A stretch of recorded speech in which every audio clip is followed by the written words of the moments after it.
You guys, tell me, what make you the best?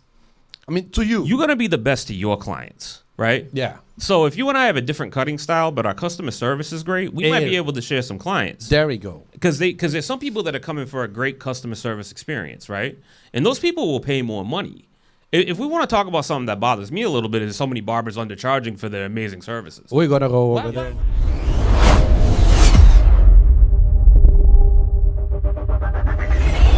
Welcome. And just like that, you can see we're going to be speaking in English today. For those people out there that love when I speak English, you know, that I got some, how you say? I got some people that you got the sauce. Me. Yeah. That's what they say. Now, just like that, more the barbers feel good today to have somebody that I've been trying to interview for a little bit. It's somebody that have a lot of knowledge in this industry that can be good for the people out there. And for those barbers that start, you know, and they don't know where to start. And also we have another guest right here that work with him. But first that, let's interview the guys right here real quick. We have right here few of the, I don't want to say people that you guys love, because you love everybody right here in this group. What's going on, Masara? Chilling, man. Dile Yeah. Oh, you're starting with me? Yeah. Ladies first. No, ladies first? All right, that's good. All right, no, let's start with Jesus. What's going on, Jesus? Right? All right, hello everyone. This is GC, your favorite barber here. Welcome to the show. There you go. All right, and we got right here K-Star. What you have for the people out there? What's up, guys? A little different. Más que barbero, more than barbers. Ready to give you guys everything today. And you got another lady that is our guest right here today. So what you got to say to the guys out there? Hey, I'm Charlotte. I'm from Colombia. Yeah, Colombian. You see that, huh? Real good English that we have right here today. And now we go. Masara, what's going on, man? Right. As you people know me, my name is Luis, and I'm here in Más que Barberos. And I want to say thank you. Probably you don't want to say that, but we are the #1 podcast in this industry, right? Be humble. Yeah. Humble, man. We work for these. All right, perfect. And then, as I say, you know, somebody that has a lot of knowledge in this industry, and then I'm happy to hear all what he gonna bring today right here. People, we got Steve right here. Yeah. Woo. Back again for the first time. I appreciate everybody. Everybody here speaks Spanish except me, so yeah, I appreciate you guys tolerating me, you know. Back for the first time, man. Let's go. I'm excited to be back. Yeah, thank you, bro. I mean, right straight away, it's like talent or education, you know? That's the topic that you're gonna hit first. Talent or education, because we talk a lot about education right here, but there's also a lot of people that have a lot of talent, but they think with only talent you can get to the top. What you got to say about that? Depends on what you want. Honestly, it depends on what you want to do. So like my career was based off of getting educated and trying to offer things that other people weren't offering, right? So people are talking about, we were talking about the conversation the other day, like barbers have just been into scissors for the last 5 years since the pandemic. I never was not into scissor work. And it used to kill me when a guy would come into the shop and say, give me as short as you can go with only using scissors. Right? You've heard that before, right? Yeah, I did. Everybody, yeah. And so it used to kill me. And then somebody would be like, guy, you get that random dude coming in with long hair and you're trying to figure it out. And I was like, this is killing me. I don't know how to do this. Yeah. So I sought it out and I learned it. And then after a while, it kind of built my career that I was good with scissors.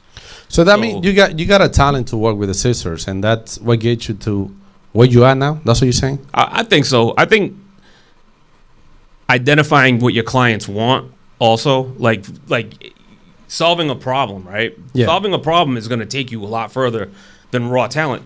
There's so many amazing barbers. I'm not the best barber. She is a better barber than me. She's a better barber than she cuts my hair. I see her job. She's a beast. She's a beast. She's the best. She is a better barber than me. Like, I don't care about fades and like crispy lineups anymore. Like, I've done all that. Be careful with that, because you say you don't care about fades and line or whatever. You know, there's a lot of barbers out there that you don't do a good fade, you're not a good barber for them. Sure. And I still do good fades. Okay. I go. Still do. All right. I do good fades. He's really good. He's really good. Yeah, but his main topic is scissor cut or precision cut. Scissor cuts and nowadays, Charlotte, and that you see a lot of people out there doing like the pointing, doing the thing with the scissors of fades, they make those fades like look really look shine with the scissors. What do you think about that? Well, I say sometimes you had to do like that kind of stuff for social media. That kind of haircuts is not that easy to do. Take too many times and looks good on camera. Yeah. But I 100% sure no one's gonna sit in your chair for at least 3 hours. Yo, Masara say something about that the other day right here. He say, if you got one of those guys, you can spend 4 hours because you got 3 people waiting for you back in the line right there. Right. What you got to say to that? That's not professional. I mean, it's just you got to run on time. Right. If you got a client, if we book models, Yeah. we will book models and do a content day. We do this all the time. So we balance back and forth between clients in the shop and when are we making content. And if we're making content and you're not paying for the haircut, you'll be there until we're done with you. Yeah. Yeah. Right. And even at that, we're talking an hour and a half, 2 hours max. And then it's usually somebody that we're cool with. So they might hang out and have lunch with us after or something like that. But even at my shop, we run on 45-minute appointments. 45 minutes. And I that's don't what need it 45 minutes. I could cut your hair in a half an hour, but I'm in the city. Parking can be tough. Let's Yeah. face it, people run late. 10 minutes, being 10 minutes late in real life is not really late. Yeah. Right? yeah, like, yeah. you know, like it's not a big deal. So, but I want to make sure that I'm not rushed. And I don't want my client to come in stressed out because they couldn't find a parking space. They had to go around the block twice. Yeah. Okay. So really, you know, we work very efficiently. We train all the time. So getting back to your original question, I do think educating yourself so you have a system and you know what you're doing and nothing is going to surprise you when you get into a haircut is going to take you a lot further than raw talent. Yeah. If you have the raw talent, educate yourself on what to do with it, whether it's business education or technical education. Because you could be somebody who just wants to do fades all day, be the best fader in your city, but if you don't know how to market yourself because you never got that piece of the education, what's the So point? what do you call education? Because pretty much some people call education watching a video out there. Like I see all those courses, online courses and stuff like that. What do you prefer, like online education or physical education? Anything's better than nothing if you're educating yourself, right? Anything's better than nothing.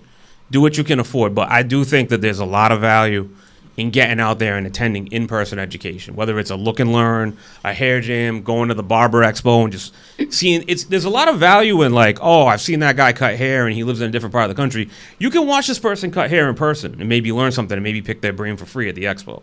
So anything's better than nothing, but I would, if you want to expand your career, find a barber who you like that's offering classes and go learn from that person and invest money. The thing that bothers me sometimes is people think the investment ends with the clippers and what you paid to go to barber school. Oh. That is where it starts. Yeah. That's where it starts. Yeah. And you don't need to take a $5,000 class every 6 months, but maybe you go somewhere, you come to see me, you come take one of my classes. But Yeah. you could go take a class somewhere here and there and then go take another one in a couple of years and So- really immerse yourself. So talking about education and offering the classes that you offer, what's different between you and everybody else that's educated? Hey, take it easy. Well, I don't know about what everybody else is doing, but I'm precision based. So a lot of people, I think the problem with the scissor cuts is people are just intimidated. Like, I don't know where to start. I don't know where to start. I don't know where to go. How do I get in? I'm going to give you a map for your haircut. Okay. You don't have to cut hair like me, but now you're going to understand the 3 shapes, the 3 cutting techniques, basic things like elevation over direction. You know, like the format that we've been running lately that works really well is I do a demo. She assists me with the demo. Then we recreate the haircut on mannequins. Yeah, that's really nice. And the reason I like mannequins is mess it up. Some people don't like mannequins because they say the hair is not natural and You they have look to. different. You have to Both. try You it should do and both. practice. All right, I think it's the best way you can start. Because sometimes people complain because I don't have a model, it's not the right hair, they can be here, so you make excuses and you do nothing. You listen to that? Making excuses. And how do you're good. I've been checking your work. And then how do you come out to become the barber that you are right now? I don't know, I started like 5 years ago. I used to live in New Jersey, moved to Boston, and I feel like really value in Boston since I started working here. I used to work like on a big barbershop. It's walk-ins all day, so it was client back to client, like this. It was like a 30 minutes per haircut. It has to be fast, even if it's like a skin fade or it's a taper or it's just a beard or precision scissor cut. So it has to be like all the time, like back to back. And you got to keep those hands moving. That's the Yeah. only way that you get better in this industry. I say practice. Practice, right? Practice, Just keep practicing. Keep practice. practicing. So, Is what it- would you you have to say. say to the female barbers out there, right? They want to start, their career. What do you think is the best advice in a male-dominant environment? I say like keep focus, be practice. Just don't do like a barber career based in money, Hey. because you have to like it. If you don't like it, you don't gonna progress, and you're gonna get stuck, and you're gonna complain about the industry, and the industry is really Hey. good. Hey. You have to keep going, get educations. I know Steve because I went to his class, and I wanna do like other step. I wanna leave the barbershop. At that time I wanna open like a private studio, because at that time I noticed I increased like my education, and even I wanna earn more money for sure. But the barbershop I used to work, they wanna like charge the like basis prices, and I want more. Right. And I take course. I make a course with Sun Academy, and then I meet Steve, and then I ask him like, hey, I wanna work with you. You have a new space. Let me know if you have a chair for me. Oh, wow. And since that time we be together working like. And he says you're the boss. You're the real boss. The mini boss. Mini boss. Jefita. What do you got to say, Basara, The right funny there? thing All is right. that when you look at them Yeah. working together, you'd Yeah. be like, whoa, that's creepy. Because they're like, they're the same Because people. we really enjoy it. Yeah. Yeah. I say if, like, I don't know how long you been a barber. 23 years, to be honest. Okay, 23 years. I've been a barber for 5. Yeah. And it's up and downs. Yeah. All the Definitely, time. Definitely. And right now, I feel like I'm kind of like this and growing out like more and more. It's kind of crazy because when I start like social media, Instagram, I'm not talk to the camera. I just make videos with my clients or like my day in my life, that kind of stuff. People love that videos. And when I start talking in camera, people love more that kind of videos. People love to see what you do during your day. Masara, what you Yes. got to say right there? Okay, Steve. First of all, I want to say congratulations. Your English is really good. I would hope so. Man. So I want to say, like, to ask you something. This is not personal, as I said earlier. Yeah. And I wanted to know you, to be honest, like personal. How do you see, like, how do you see us as, like, Spanish community, as a Latin barber, me as Dominican? We always think we're the best, right? I want you to let us know, and people out there, how do you see, like, the industry from, let's say, Latino community? How do you see it from outside? I mean, you guys Honestly. have been amazing to me. Yeah. Like I'm gonna be honest, like the Latino community has been amazing to me. I was telling them, you guys give me more love than the white people. Like it's crazy. Hey, be careful. Honestly, and you guys are like the OG barbers. Like everybody was like, if you want an ill fade and you want a sick lineup, you have to go to a Hispanic barber. I went to all different types of barbers. Yeah. I was telling them before, I would bounce back and forth between the salon and going to a barbershop. I went to black barbershops in Taunton, down where I grew up. I went to Puerto Ricans in Fall River. I went to Spanish people up here in Boston. So I've always been all over the place. Hispanic community's always been great to me. So, I mean, that's how I view it. But what's your opinion? Like, who has the crown here? Hey, be careful.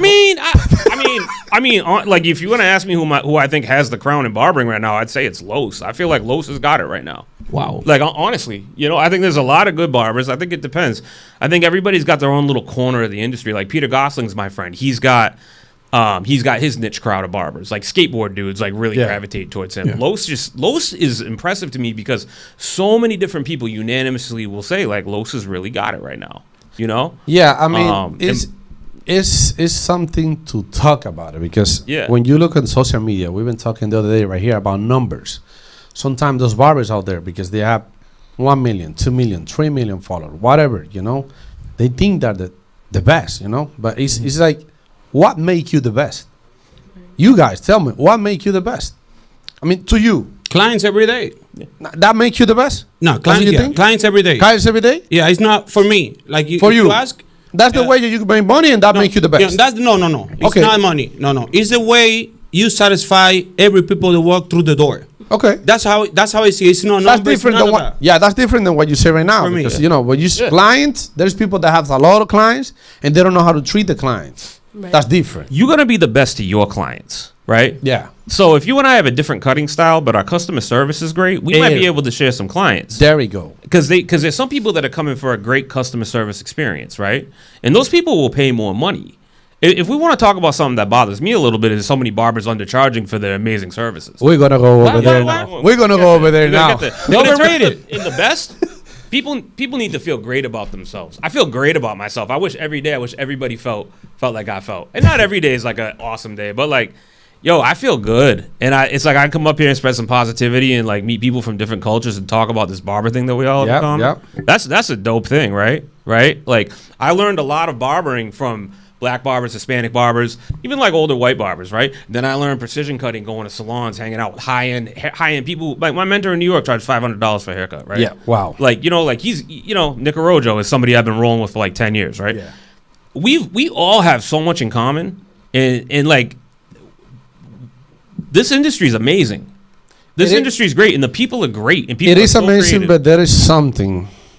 The psychology behind the growth Mhm. and the ego. Mhm. That's something that we fight with that. So if you want to have self-awareness, you got to move your ego out of the way. When the ego's we under go. control, there's no awareness. That- right? So social media numbers don't make you a good person. Hey, And social media numbers might not mean that you're busy in your chair, because some people get so busy, they're on the road, they're doing this, they're doing that, they lose all their clients. And Yeah. then when that goes away, now you got to rebuild from scratch. And now you got 50,000 followers and you have nobody in your chair. And this kid with no followers is smoking you. Okay. That's And I'm true. not talking about anybody in particular. No, it's okay. You say whatever. It's okay. Yeah, we But talk yeah, about so that. there's the a other day. balance between everything, and you got to learn how to balance through life. And you got to keep, I'm a little older, so I've definitely had an inflated ego, and now I'm a little more aware. So Yeah. you So- you go through life, you go through your phases. How do you guys, or what you guys can offer on the Steve 305, right? 535. 535. I mean, when a person comes to the shop as a male barber, how do you greet a person that go into your shop, and how do you treat them? What kind of service do you offer to them? All the kind of toppers haircuts, first of all, but I say it's private, and then when it's private, you can talk whatever you want, and we don't have like a bunch of people at the studio all day. It's just my client, Steve, and his client and me. So it's just Steve and you, don't let you Just, person that That's works it. over there. Just us. Yeah. Oh, that's really nice. Two-chair shop. That's It's So like the two size of the chairs. The music is low. We ask to the client if they wanna any requests. If you wanna music, if you wanna coffee, and we always at the studio on time. I think that's really important, because I hate when I have appointment maybe for my hair, for my nails, and I had to wait for my Yeah. person. Like, I don't like to wait, and we work in Boston, so it's traffic all the time. People people is make- running everywhere in Boston. Exactly. Sometimes they make like the lunch break, they make the appointment. So you have to be like on time, ready, prepare. We always keep everything clean. Yeah. Do you think, sorry. Go ahead. Do you think that working with Steve and working more in an American style barbershop or community where it's mostly Americans, it has changed the way you view barber or barbering? Yes and no.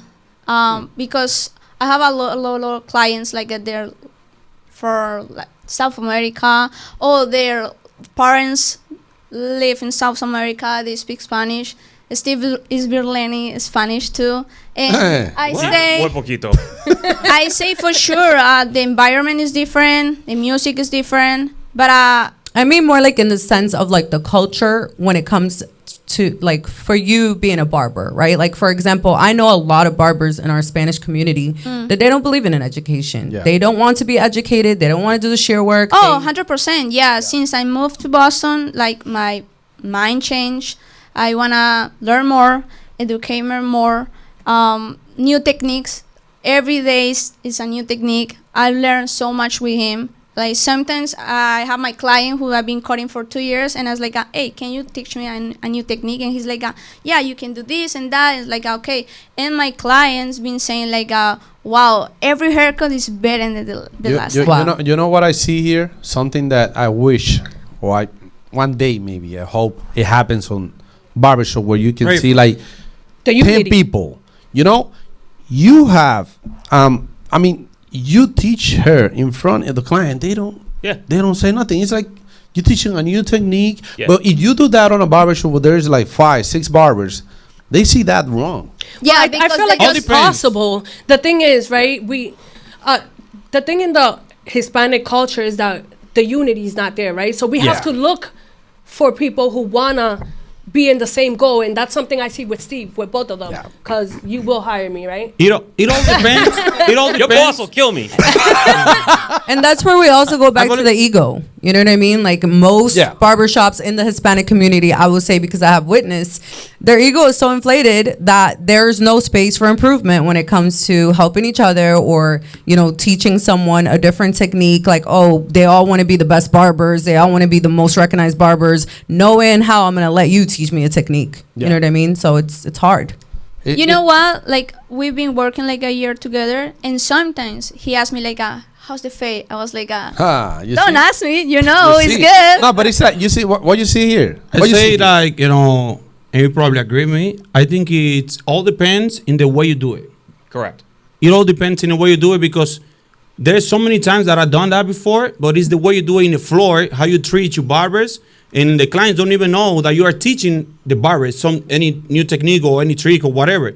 You do it on the floor, like, you know, there's so many ways. to do it. Yeah, there's so many ways, but It is harder in a shop full of guys. Yeah. With a whole waiting room full of people, though. Yeah. It feels a lot more pressure. Then you start feeling like because I've been the new barber before. Yeah. You know, I've had to have help when I was first starting out. But I've done it to people before where afterwards, like now looking back, I wouldn't have done it like that. yeah. You know what I mean? But but also for me, I know that I'm at a point where it was a blessing to find a barber who was already very good. Yeah, That yeah. wanted to learn wanted to learn the style that I do. Yeah. So because a lot of people, I get it. There's a lot of barbers from every culture that are not interested in getting educated. Nah, It's not just Hispanics. there is a Trust lot me, of them. believe me. There- And the white barbershops, these dudes don't even like each other. I Yeah. swear to No. God.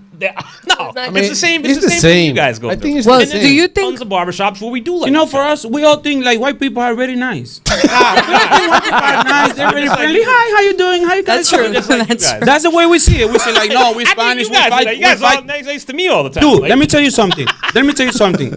Let me be honest. I don't know. I think I never seen any two white people fighting each other. where you been living? Come on, where you been living? think- Under a rock? In the barbershop, I seen guys fighting. Yeah. You know, Yeah. So I've seen white people fight in the barbershop. you are white. You're supposed to. That's what I'm We don't see it. I'll take you to some places where we can see some. Oh no, don't take me. It's fine. No, So no, Steve, All right, we're good. you Go had ahead, go ahead. mentioned that you used to go to salons and barbershops. Yeah. Where do you think the experience has been the best for you? That's an amazing question. Mm-hmm. I mean, I've really been lucky. The crew that I worked with before I had my own place, we really were good with customer service, and most of those guys were open. We were like me. A couple of the other senior guys, they were like, well, we're doing the education thing. This is part of the program. We're working here. And people were very receptive to it, which is great. And those guys are still doing amazingly. To me, the same problems that we're talking about, there's people in salons don't want to take education. I'll go teach a salon, and I will give them an equipment list and say, hey, get this stuff before I come in or you're wasting your time. And they'll be like, I have a 1 guard and I have a 4 guard. I have nothing in between, and the clipper is so burnt you can't use the lever anymore. And I'm like, why am I here? This is a waste of your time and money. They got combs. The combs are missing teeth. So it's everybody. You know, so I think there's individuals, there's shops that are great, there's individuals of all nationalities, hairdresser, barber, whatever, that are all great. And I feel like we spend so much time talking about the people who don't want to get education. We got 5 people in this room right now and a bunch of people watching this on YouTube that do want education. Yeah. And we got to stop focusing on the people that suck. Plainly, fuck them. Like, I'm sorry, I don't Yeah, yeah. no, it's okay. I can cut that. So I agree with you, because there's so many people that want to come up and like look at all the stuff you're doing. Like, it's crazy, right? Yeah. Especially a person that's newer to the industry, and it's like we got to be focusing on the people that are elevating this rather than the bottom. Right. The bottom. Yeah, here, yeah, you know? very much. There's And amazing Hispanic barbershops.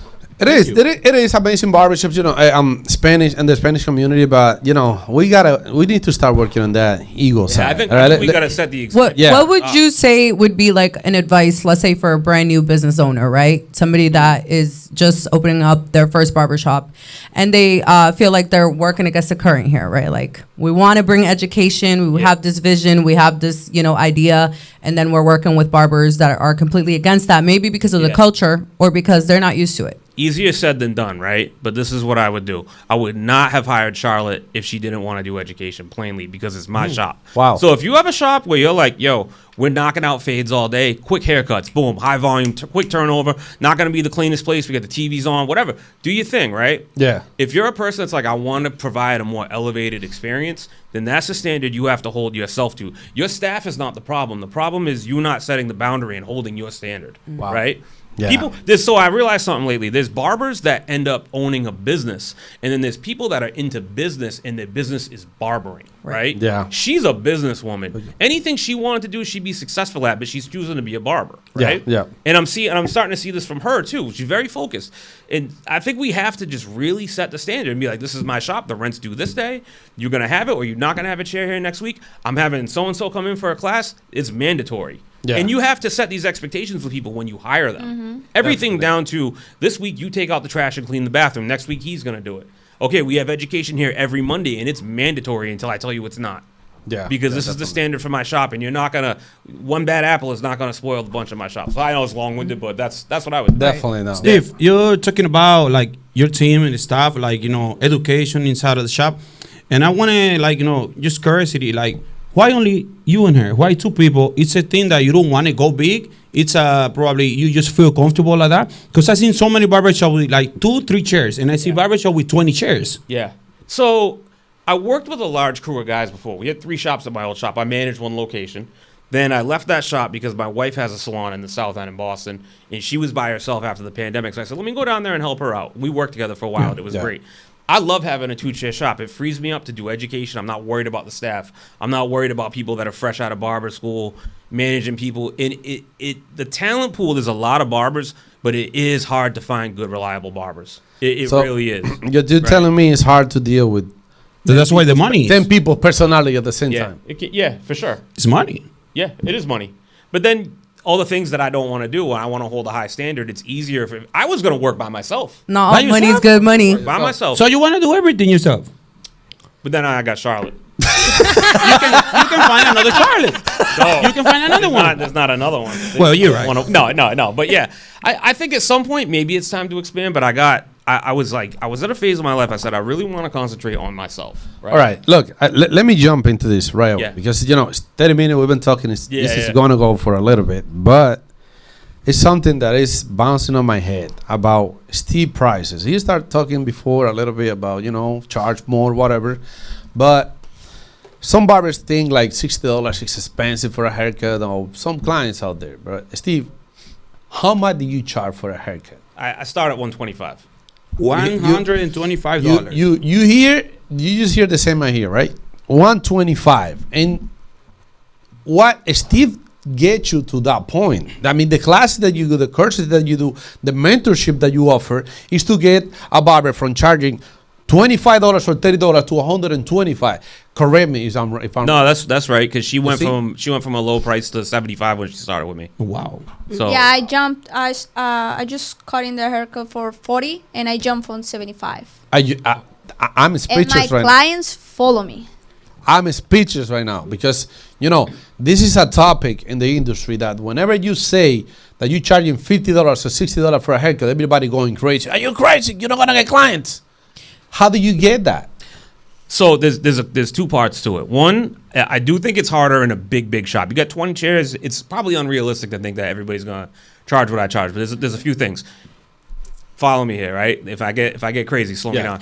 I go to the salon. I was already charging $65, $85 with a beard. I go to the salon. I say, let me get $75, $100 with a beard, right? For the beard. Yeah, $100 with the beard. 100 with the beard. 75, $100 with a beard.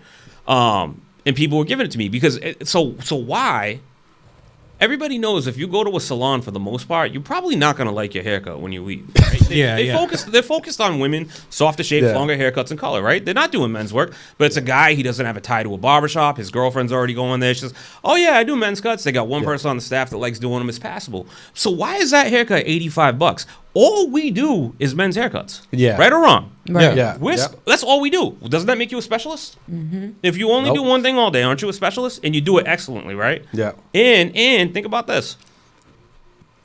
If you, I hear that, but these guys want to come in every 2 weeks. Well, then it's obviously important to them, so it should be a priority. And if they want to come in and get a great barber every 2 weeks, they should be willing to pay a little bit more money for it, right? Yeah. Right? And I know this isn't for everybody, but this is for the people who want to hear this, right? Steve, you know there is a lot of people that after you saying you're charging $125 for a haircut, they're going to go into your profile. They're going to start seeing, Good. That's what we looking need. for the type of haircuts that you do. Yeah, for sure. And they're going to start talking a lot of stuff, like why he's charging that, how he's charging Well, that. I believed I could do it. You ever think maybe there's people who want to pay you more money and you're not letting them? That's crazy, right? Wait. What you say there? There's people out there that don't want a $35 haircut because they think there's something wrong with it. And I don't think that. I think that you might be an amazing barber at $35 and that your clients are getting the best value on earth. I don't, for the record, I never talk. You wouldn't know what I charge if she didn't tell you. I don't talk about it because I don't want to come off like I'm bragging, but I figured out a way to get it.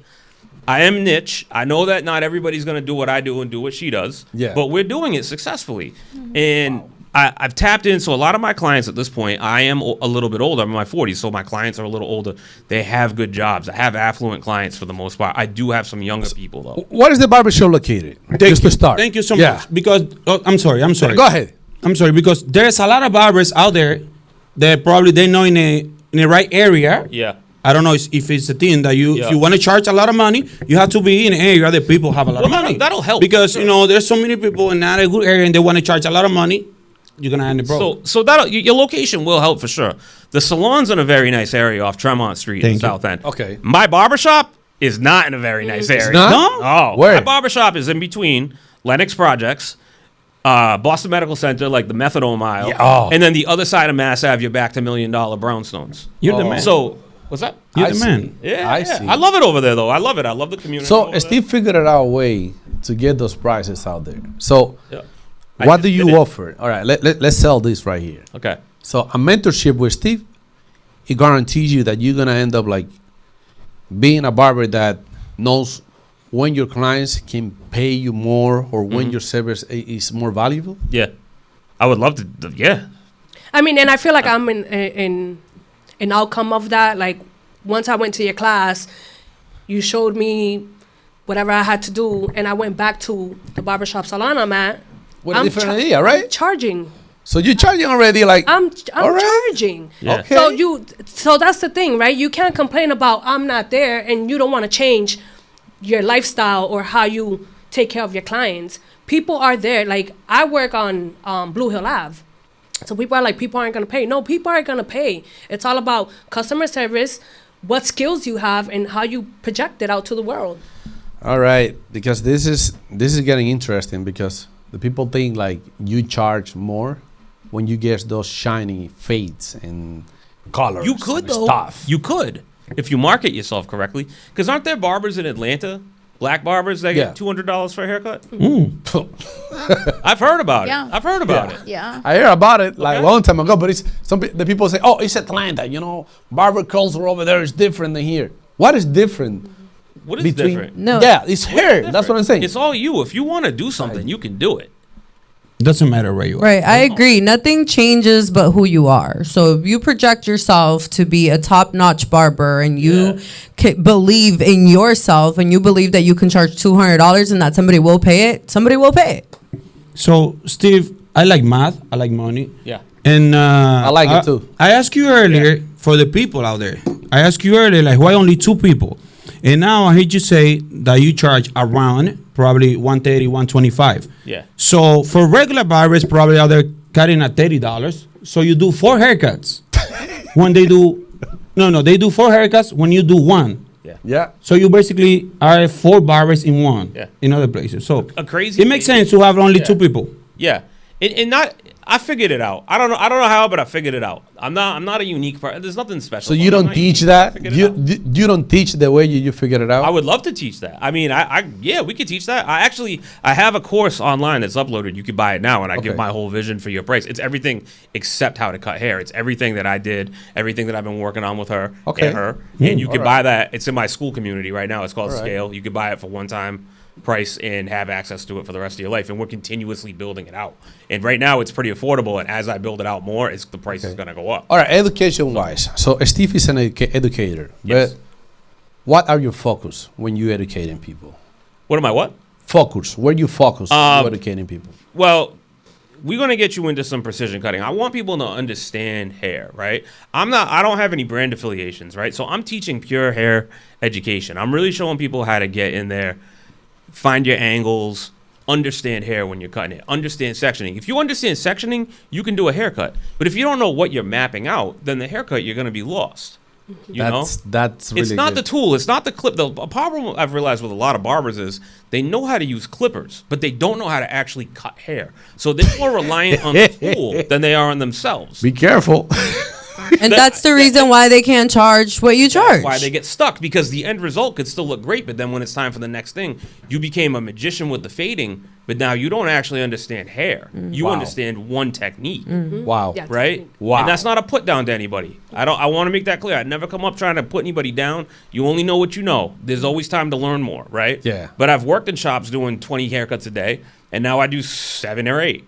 Wow. You And that's know? 8. And you cover more than those 20s. So, Steve, right now, you represent any brand that we know, like those Clippers brands and stuff like that? No. The only thing I have is, and I'll pull it out. What you got? I just started working with a company called Made. What is that?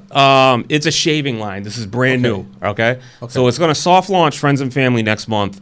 We're trying to really get it out and into distribution for Father's Day, but it's a shaving brand, right? Okay. And the founder has a pretty unique business plan to put more money into the pockets of barbers that are going to carry it, because this is more of a take-home product than something you're going to use on your clients in the shop. Yeah. But then if your clients continue to buy it, you'll continue to get paid. Definitely. So it's kind of cool. So that's the only brand affiliation I have right now. Okay. I would work with anybody if they're cool. No, the question is because no, you're good.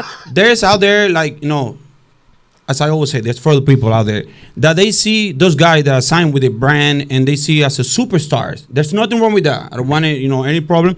But I always say, there's so many good barbers out there, and there's so many good people doing the gradings as you do. Yeah. And probably there's so many people that don't know who you are. Yeah. You haven't signed with any brand, probably in the social medias, probably in the shows. But we got Charlotte here to say something about it, because she's the one that is putting Steve out there on the social media out there, because she's doing a really good job out there. Look what you're doing. Yeah. So Charlotte, what do you see when you come to Steve? I mean, do you detect that he needs to show the world what he's capable of do, that you start doing it? Yes, but when I meet him, he already start posting videos and he already make classes, which means he already been working in his social media. I'm just giving him a hand, nothing crazy. How important do you think social media is for exposure? Really important. You have to do social media.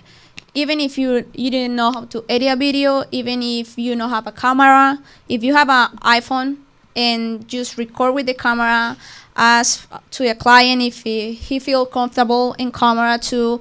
I'm not really good talking in camera. I'm start doing that, but that helps a lot too.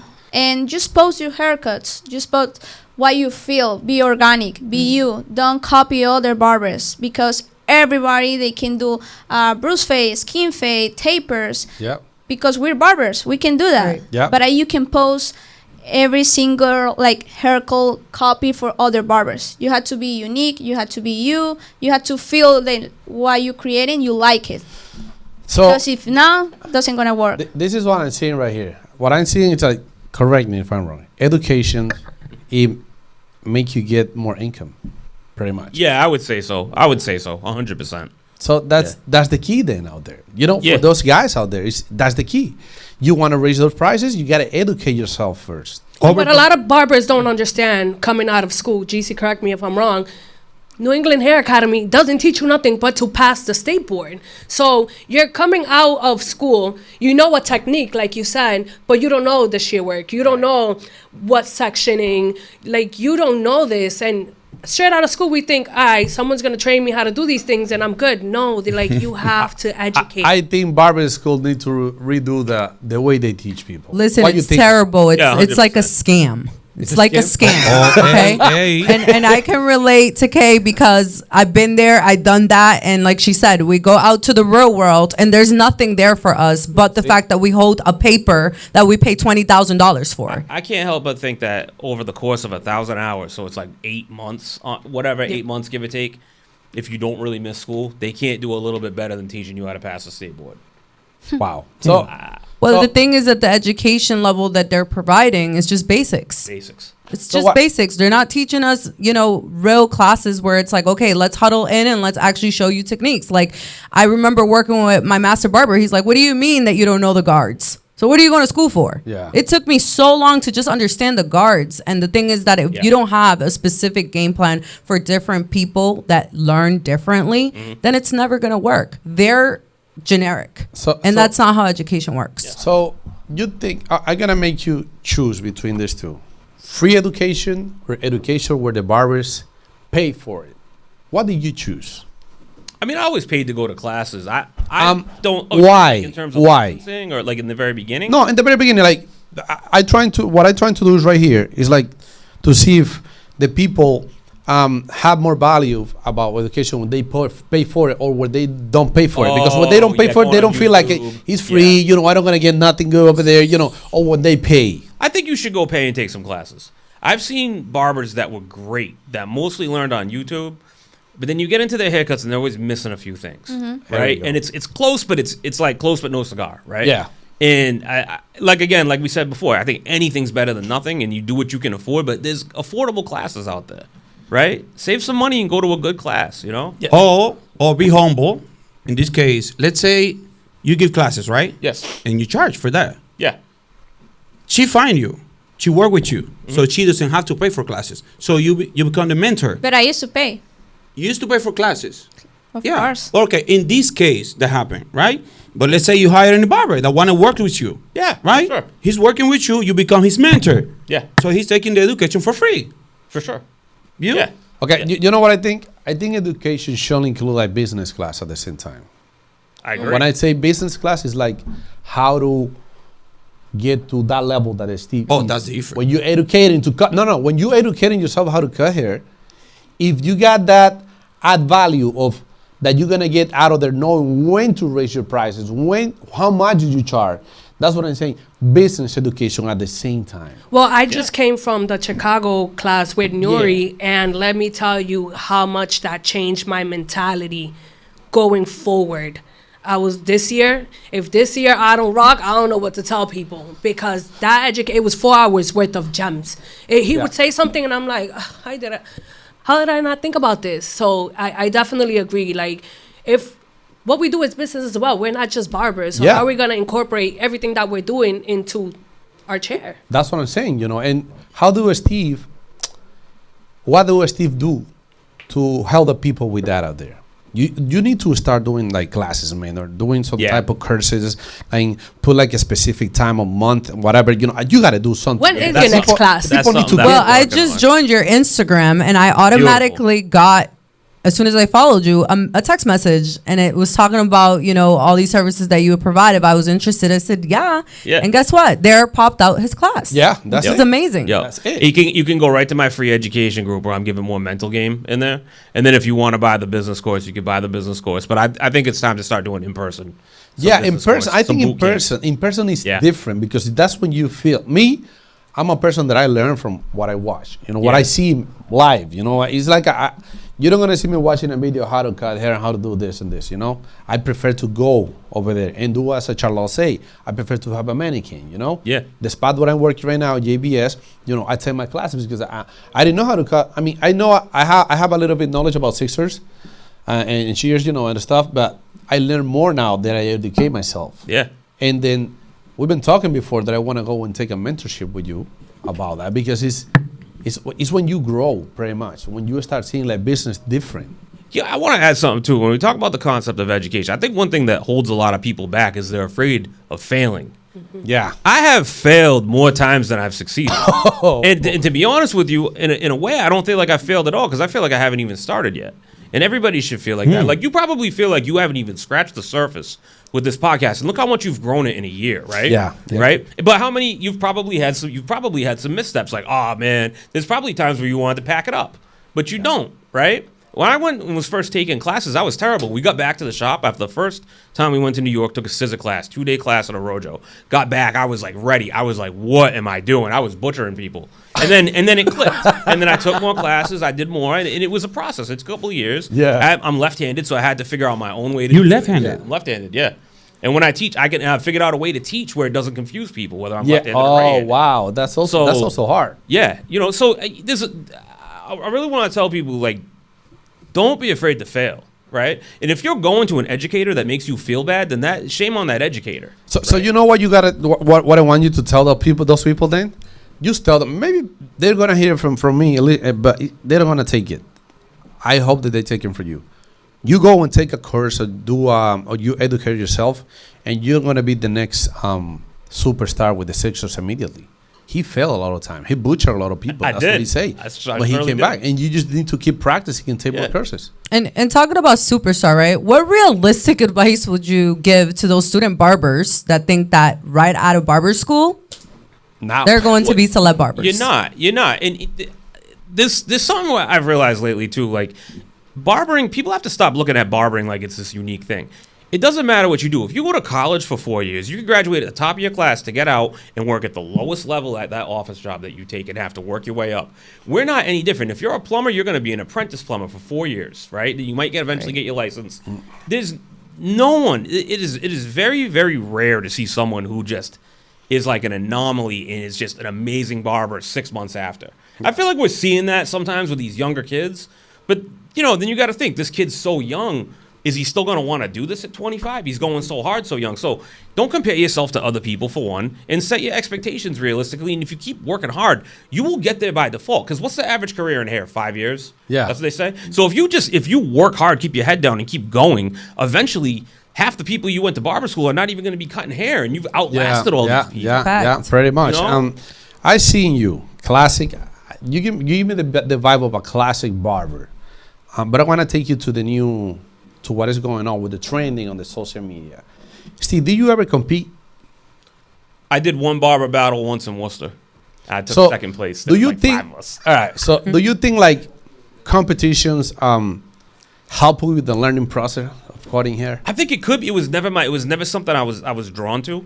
But I feel like if you like doing it, then do it. If that's what gets you out there and gets you excited. And but some people do it because they like the adrenaline. But what I want to see if you think that helps you to improve on your craft, very much. They give you some motivation. Yeah. Yeah. I think it helps you overcome your fear. Exactly, I'm all right. You hit the nail right there. Yeah. That's good. Yeah. That's what I'm thinking too. Go ahead. Steve, for how long you been doing this?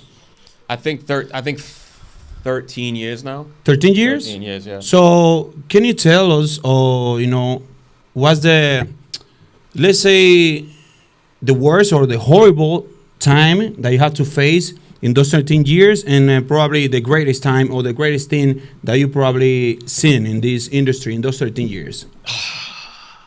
Yeah, it's been a lot of ups and downs. Like I've been through some tough things in my personal. Like my older sister passed away 4 years ago. She had cancer. I mean, stuff happens. I feel like everybody at some point. Yeah. I never really talked about that publicly, but at some point, everybody goes through something like that, right? Yeah. And I had just left my other shop to go work at the salon with my wife. I wasn't really in a position to take a lot of time off. And then the second wave of COVID hit. So in a span of a month, and then I lost my grandmother and my uncle. Like within 6 months, I lost 3 people I really loved. Wow. So I was going through a lot, but I kind of just trudged through it. And it put me in kind of a tough place, right? And what it actually led me to was the best part of my career, because I came out of it. It took, I'm not going to lie, it took me 1.5 years, 2 years to get my head back together. Yeah. I was kind of lacking a little bit, like not doing what I was still doing stuff, but it wasn't as focused, right? It was kind of all over the place. And then when I came out of it, And then I came out of it. Things really started going well, working at the salon. Then I opened up my own place. Then I met Shar. And then this last year has been amazing. So I think the bad led me back to the good. And I feel like if you're going to go through a hard time in your life or in your career, but you don't focus and get something out of it, you went through it for nothing. Yeah. Right? Yeah. So I feel like even in the beginning when people are like, oh, it sucks. Some of the most fun I had in my career was in the beginning when I was bad at cutting hair. No. I was learning, hanging out, drinking beers. Like, it was fun. It was Everybody did that once. I love this hair game because like I'll go to New York City, stay out till 5 a.m. Like, Yeah. I love this, and then there's some days where you're working and you're like burnt out, you're doing a million haircuts. So yeah, I think when I had real serious personal stuff, but then I flipped it to a positive. So Redemptions. Yeah. So why do you think also that I think education is missing something, man? Yeah. What do you think is the responsibility that educator carry when he's educating people? I think you have to be transparent for one, because I've been to classes where the educator was gatekeeping and not answering the questions that we were asking. We actually took a class yesterday, me and Steve, and I was telling him like how unique and different, and I felt like I belonged the way he was explaining things, and it was different than what Steve explained. So I was like, this is pretty cool, and the fact that Steve was even there getting educated. Yeah. So Yeah, this why is a not? person who's still getting educated, and Yeah. he is where he's at. And I think education should be fun because we're fun, creative people, and a lot of people in this industry are very, very intelligent people, but it doesn't mean you fit in a classroom, right? And I think that's another problem why a lot of people don't want to take extra education. It's like, I don't like school. Make it fun for people. So Right? if you had to remove something from education, what will it be? Any type of gatekeeping, you got to be transparent. Somebody's giving you money, and they ask you, why'd you section the hair like that? Don't divert them. Don't divert and not answer the question because you're trying to do something to make yourself look elevated. Scammers But at the out end of the there, day, yeah? we're all just taking the hair out and cutting it. Steve, do you think education today is education truly or more entertainment? I think it's 50-50. I think it depends. So if you're doing what we do, I'm really educating. Like I said, I'm not sponsored by any brands, but if you're working with a brand and you're at Connecticut and you're on stage for a clipper company, your job primarily, you are doing education, but your job is to sell those clippers. So sometimes you'll see the education and it's like, because I have this clipper, I can do this. No, you can do this because you know how to do it. Yeah. The clipper's great. That's raw. But that's their Right? job. That's the job. They have to sell. They do. All right. There's nothing wrong with that. I'm gonna go with Charlotte right now. Charlotte, when you came to Steve, you cut. You used to cut on Sixers. You used Sixers and Yeah. so you have a good knowledge have about basis. basics, right? So on a scale to 1 to 10, where are you right now? Ask him. Ooh. Where is she right now? On a scale of 1 to 10, when it comes to Sixer work, where is she right 8.8. now? 8.8. 8.8. So still room to improve, There's always room to improve. Yeah. even for Right. you. Yeah. I need to get better at styling. I hate styling. I get bored. Why? Why? I don't know. Tell me why. I don't know. I'm like, I love cutting, and then I have to get more disciplined with like making sure that when I dry my client's hair out, it's like bone dry, it's styled perfectly. She told me, she was like, you're not styling people's hair enough. And I was like, you know what, you're right. So it looked like she is good doing that. Yeah. Yeah. So how do you get that discipline? Because me, I get bored when I'm on the same page of Steve. I say I pay a lot of attention to details, and I don't know if because I'm female, I like to, because I think the most beautiful compliment like someone can give me is like, my wife loved the haircut. Oh wow. My girlfriend loved the haircut. My mom told me last time you cut my hair so good. I feel good when that happened to me too. So talking about being a female barber in the industry, what has been one of the most difficult things you've had to endure being a female barber? I think hustling every day is quite hard. This industry is mostly for men. Oh, I used to be like that It's changing. A couple years ago. In New Jersey, I work in a barbershop. There was like walk-ins all day. So every time someone walked through the door, I was like, I'm free. I had to be like Hustling. Take the last walk-in is my time, and it was like that. And I have bunch of times clients come to my face, literally say, "Are you a barber?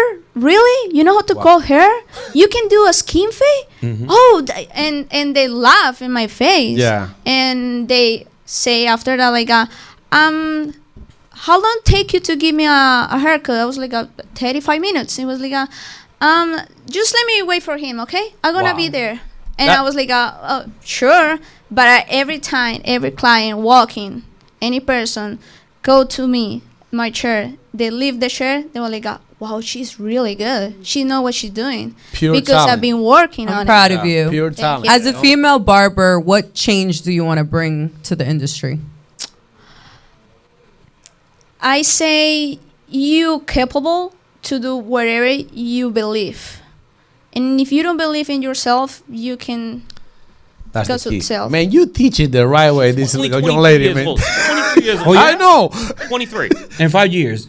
You teaching her really Yeah, good, man. but Because this is the person she was when I got her. I tried to get rid of her. I was like, yo, I got a 2-chair shop. I'm a guy. I'm gonna hire a female. I'm like, I don't know her. You know, like you have to be careful, right? Yeah, So yeah. I said, so my wife owns a salon. Like, so Yeah. I said, why don't you work at my shop with my wife? She said, no, I don't want to. I want to work with you. I said, all right. No, I say I want to work in a barbershop. a barbershop. Yeah, barbershop. exactly. She wants to So become- I made her go to the salon and interview with my wife, and my wife was like, "You gotta hire her." I was like, "Yeah, I know." What? And I knew she was gonna get hired anyway. Like I knew. I was like, "She's if I don't hire her, I'm gonna regret it forever." So I can see that Steve can recognize like pure talent, pretty much, because on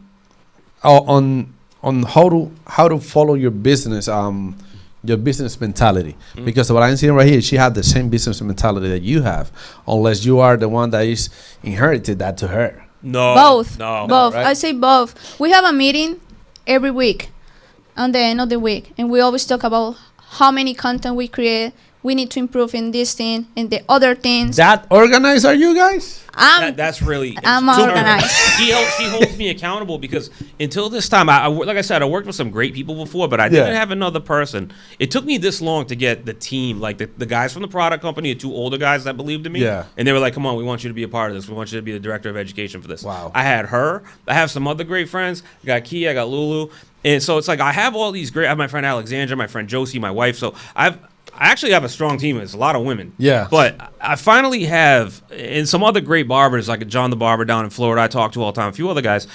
And I finally was able to really put it together. But she was the missing link because I was like doing everything on my own. And she really pushed me and like always makes me feel good. And like always, like, we got to keep going. We got to keep going. No, Steve, we have to make more content. I'm gonna ask you a favor before we finish. You know, Yeah. you're gonna need to give me permission to have Charlotte one day right here to do a Spanish podcast. You know, Yes. So you're gonna be I would talking love in that. Spanish for all those people in Spanish out there because I can see that she has a lot to say to the Spanish community, man. That's what I see. She Thank taught you. public speaking in Colombia. Yeah. Like this kid is like, If there was one word to describe, if there was one word to describe Charlie and vice versa, what would it be? Oh yeah. she dynamic. Yeah. And what about Steve? What do you say? He's really smart. He's He's really smart. He's know what he's doing, and I think the most important like aspect about him, and he really support people, and that's not easy to find. Is he Because too I was- strict in the shop? Yeah, and I was kind of afraid when I had like the interview with him because English is my second language, Yeah. and I was like, "Hey, listen, I gonna take me time to Yeah. get in the environment and that kind of stuff." And he was like, "I thought you didn't speak English, so that's perfect. That's good."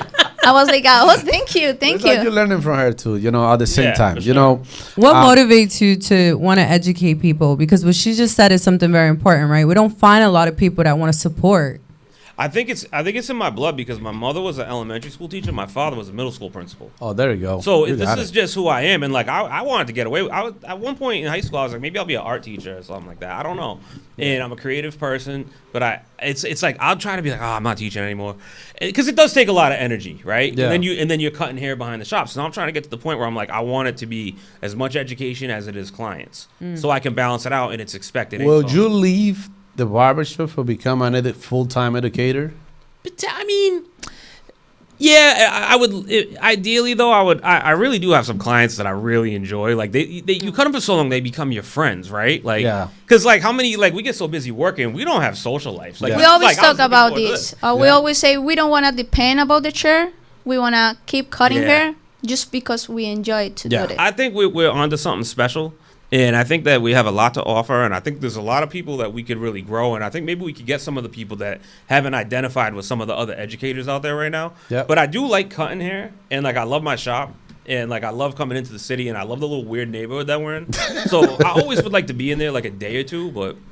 So, Steve, it's really good that you say that because I probably think the same way. Because I think education is art.